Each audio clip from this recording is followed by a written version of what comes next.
Hello, thanks for joining us today.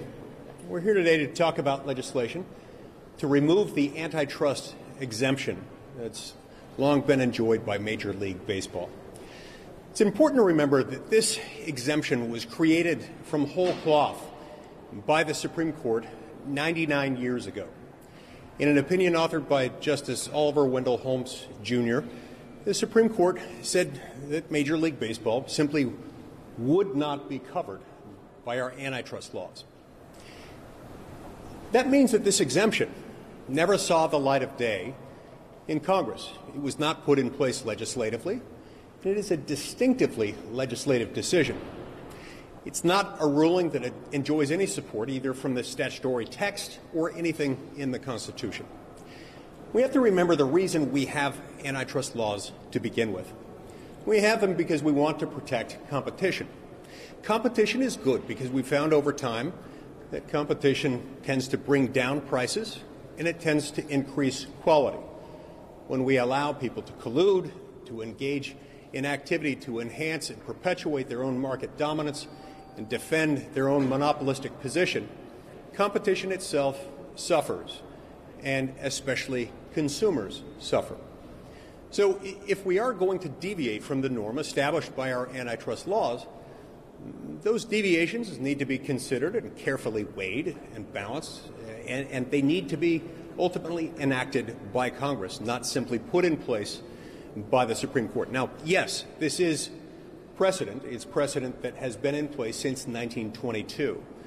But it's not precedent that we're powerless to address. In fact, we have the ability through legislation to undo it, and that's precisely what we're doing. There's no reason that Major League Baseball should be treated any differently than any other professional sports leagues in America. No reason why they ought to have preferential treatment relative to the NFL or the NBA or any other professional athletic organization, nor is there, to my knowledge, any decent argument why baseball is itself different from any of those other sports, or why Major League Baseball should enjoy exemptions not held by other corporations generally, regardless of whether they have anything to do with professional sports. This is good legislation. This is the type of legislative housekeeping that we need to undertake from time to time, especially when we discover that the Supreme Court of the United States has impermissibly stepped into the legislative thicket. That's our job, and our job is ultimately about protecting competition. I'm grateful to be joined by my two friends and colleagues, Senator Cruz from Texas and Senator Hawley from Missouri. We will now hear from them in that order. Thank you, Mike. This last month has seen a significant and indeed a dramatic change in our country, and not a change for the good. This past month, we have seen the rise of the woke corporation. We have seen the rise of big business enforcing a woke standard. It's always been the case that big business wants to get in bed with big government. It's always been the case that big business seeks handouts, seeks subsidies, seeks special benefits at the expense of the little guy, at the expense of the small business. But in the past month, these woke corporations have decided to become the political enforcer for Democrats in Washington. They've made the decision to get in bed, even at the price of spreading disinformation. What prompted this legislation being introduced was Major League Baseball's decision to pull the All-Star game out of Atlanta, Georgia. It did so based on a pile of lies. It did so based on an assertion that legislation the Georgia legislature took up to protect voter integrity somehow disenfranchised Georgia voters. That is demonstrably false. The legislation Georgia passed expanded early voting in Georgia. It also required identification to vote. I would note, Major League Baseball, if you go to a game right now and pick up your tickets at the will call ticket booth, they'll ask you for identification to vote. So Major League Baseball understands the value of identification, and they apparently don't think they're being bigoted racist when they ask you for a driver's license to pick up your tickets. But they decided to play politics with voting and elections in Georgia. Joe Biden similarly spread partisan lies about the Georgia law, so much so that the Washington Post, hardly a right-wing outlet, the Washington Post predictably leans left, predictably leans Democratic. The Washington Post fact-checked Joe Biden on the Georgia law and gave him 4 Pinocchios, their worst rating for spreading partisan lies about it. And Major League Baseball's decision is indefensible on the merits. They made a decision to pull the All-Star game out of a city that is 51% African American and move it to Denver, a city that is 9% African American. I would note also that the new Georgia law gives Georgia voters 2 more days of early voting than Denver allows. This was not about voting. This was about virtue signaling, and this was about punishment. Major League Baseball made the decision that the more than half of its fans who happen to be Republicans are now disfavored, and that voter fraud is not a concern legislatures should focus on. That decision was harmful. It's going to hurt baseball. But it also underscores that there's no reason Major League Baseball should enjoy special subsidies, corporate welfare that no one else gets. As Mike Lee explained, Major League Baseball has had an exemption from the antitrust laws for nearly 100 years. It was made up by the U.S. Supreme Court. It's been in effect nearly 100 years. The other major sports leagues don't enjoy that exception. The NFL doesn't have that exception. The NBA doesn't have that exception. Somehow those sports leagues manage to do just fine. But baseball gets this very special carve-out of corporate welfare from Washington.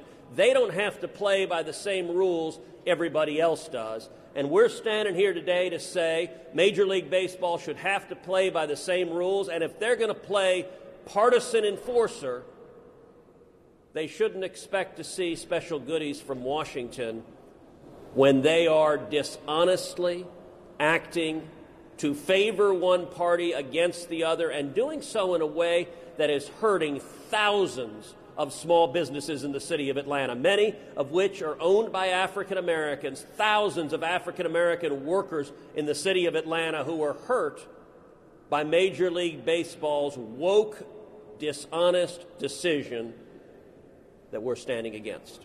Senator Hawley. Thank you very much. I think the last few weeks have made something very clear that has always been true in American history, and that is monopoly and liberty do not go together. Monopoly is the enemy of the people's freedom. That's certainly true of Major League Baseball. It's true of big tech. It's true of the monopolies that we see more and more across our economy. When you have concentrations of economic power, political power follows. Now, we've seen this before in American history. I mean, this is not unfamiliar to us. A century ago, massive corporations, the railroads, U.S. Steel, attempted to amass economic power and succeeded. They attempted to amass political power and for a time succeeded. And we know what the solution to that is. The solution is you break them up. The solution is trust busting. And that's exactly what needs to occur today. This is about preserving the ability of the democratic process to go forward. The fact that Major League Baseball would get together and try to punish a state because the elected representatives of that state and the elected governor of that state settled on a law to preserve election integrity is unbelievable. But of course, Major League Baseball is not the only one. We had news just this past weekend that 100 CEOs of the largest corporations in the world met together to talk about how they are going to launch some sort of plan to influence other states across the country. This is exactly what the railroad barons tried to do a century ago. It's exactly the same thing. It's trying to control the democratic process. It's trying to leverage economic power to exert political influence. It's trying to push forward a particular political and ideological agenda. And the answer to this now is the same as the answer a century ago. You got to break them up. So it's time for a new round of trust busting in the United States. Major League Baseball is a great place to start. This is why I support Senator Lee's legislation, proud to join him and Senator Cruz on it.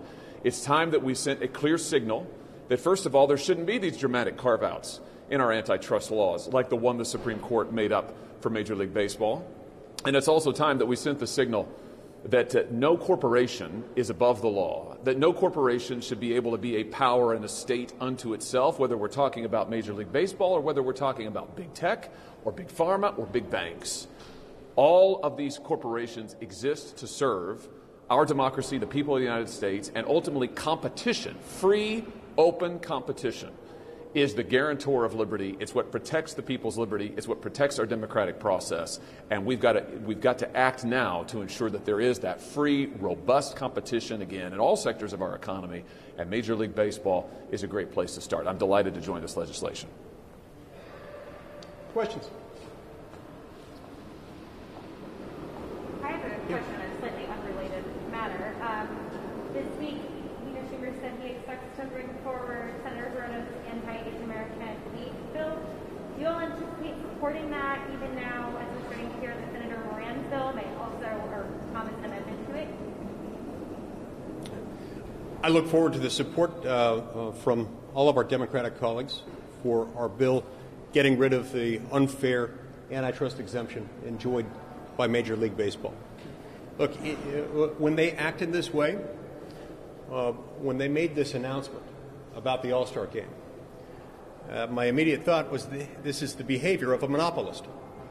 When a monopolist behaves in certain ways, you start to ask questions. And when we see anti-competitive behaviors of one sort or another, when you see one actor dominating a particular field in a way that makes you feel uncomfortable, when you look at some of the actions of companies in the tech sector, for example, like Apple and Facebook and Google, when you look at that, sometimes you ask yourself the question, why? Why are they doing this?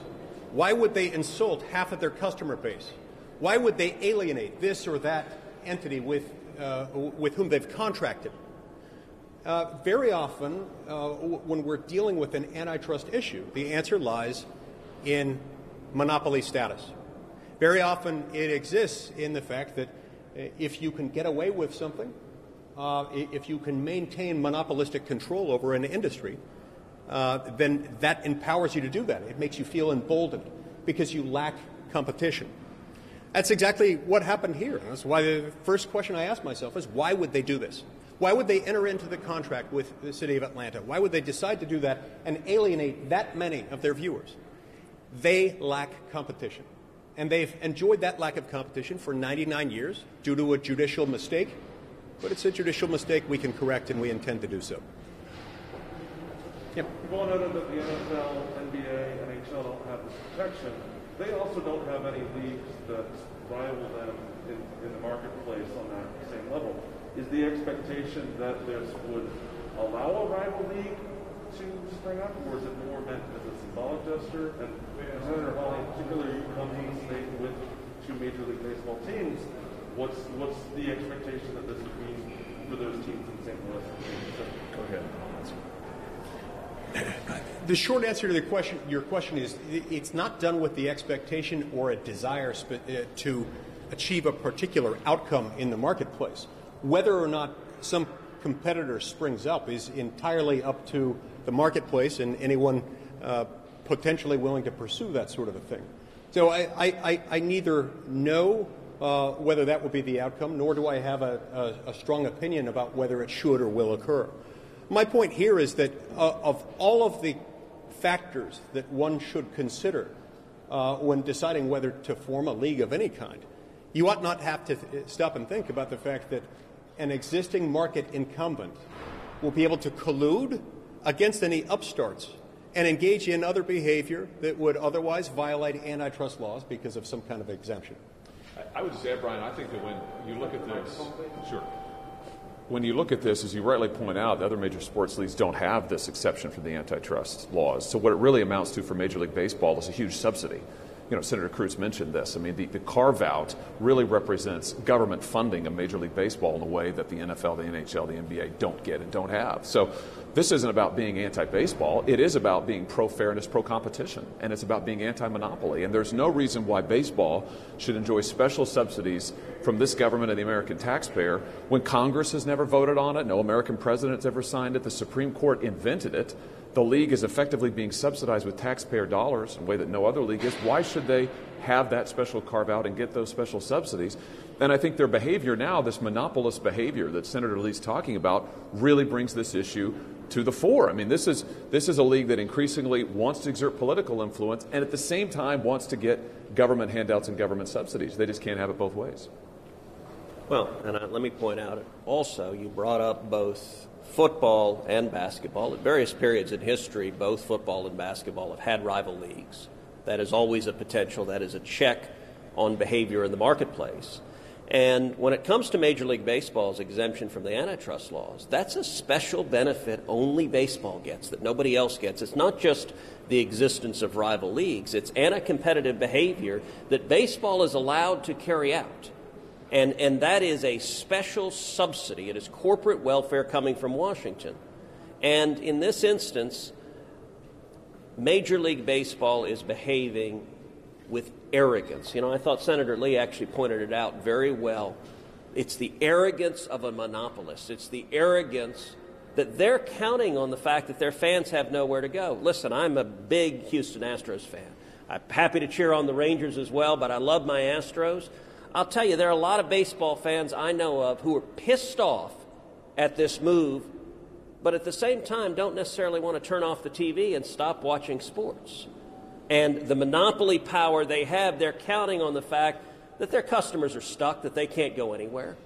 Well, they should play by the same rules everyone else should, and they should stop engaging in dishonest politics. This woke corporate America is based on lies. It's based on being conscripted in to the Democrats' effort to pass H.R. 1, the Corrupt Politicians Act. This is about seizing control of democracy so that only Democrats can be elected. And corporate America is willingly going along with that. That is contrary to the interest of a whole lot of customers. It's contrary to the interest of a whole lot of employees. It's contrary to the interest of a whole lot of shareholders. And it's contrary to the interest of a free and fair democracy, which right now Major League Baseball has stood against. And not only that, they've struck a real blow against the city of Atlanta, a majority-minority city, 51% African-American, and Major League Baseball has said those jobs, they can go jump in a lake. It is wrong, it's hypocritical, and it needs to stop. Last question. Thank you, Senator. There's reporting that the White House is going to be withdrawing all troops from Afghanistan by September 11th. Wondering for whomever would like to answer, if you could just comment on that timeline you're going. I want to add to something my colleagues just mentioned by noting that I don't have the ability to peer into any conversations that may have occurred within the leadership of Major League Baseball. I don't know whether this was exclusively a decision on their part to do a favor to the Democratic Party, to help assist in the passage of the Illegal Voting Act, H.R. 1, or whether it was simply a business decision. Perhaps they had entered into a contract and made arrangements for Atlanta and decided that Denver would be more economically advantageous for them, and then they used this as pretext for it. Or maybe they had some other reason. I don't know. My point is, there are a lot of possibilities as to what subjectively motivated them. But they did make this decision, and it's a decision you wouldn't see from an entity that wasn't insulated from market competition by our antitrust laws. That's why it's a problem. As far as Afghanistan withdrawal, I'm glad to see us moving out. I've got a daughter who was an infant when that war started. She's now halfway through college. I want to see us get out of there, and a timely withdrawal seems like a good thing to me. Thank you, guys.